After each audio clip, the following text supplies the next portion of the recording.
Next up, EOD for Banshee. Check out maps.techno.com for an always updating interactive map with everything you need to know about Grey Zone Warfare and Arena Breakout Infinite, with missions mapped out in great detail. Now, Control-click to make suggestions. Thank you to everyone who's used it thus far. In this, we need to locate detonators at the Sawmill between 10 p.m. and 5 a.m. Let's do it. Just a quick note, for this EOD mission, you will need to find and take with you the Sawmill office key if you have one. Otherwise, we'll need to find one while we're there, as we do need this key to finish this quest. And there we go. So approaching the Sawmill here, we'll need to make our way towards that room, and hopefully we'll either find the key or the key that I brought with me is the right one. We'll find out very shortly. Either way, we'll need to clear out quite a bit of this and find our way towards that building. So pushing in here, should be able to find our way to this building. Inside of this room here, you should find in this southern part here, the SM office key, which we need in order to get this. It's in the far south side of this building. Unfortunately, I thought it was the storage key, which is this section here, but it's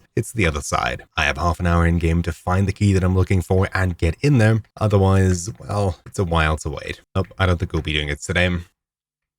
With I think about 30 seconds to spare. Yeah, just enough. Oh my goodness, we could do this. Back towards this building and into the southern entrance here, unlocking the door, opening it, 10 seconds. Inside of here, you'll find the detonator case right here. You need to grab this. It's a 2x2 item. Take this and return it back to base. Once you've pocketed it, you've ticked off that part of the mission. All you need to do is take it back anytime. Alright, now that we're back at base, we can hand over the detonators and complete the quest. So hopefully you found this video useful. Thank you for watching. My name's been Troubleshoot, and I'll see you all next time. Ciao.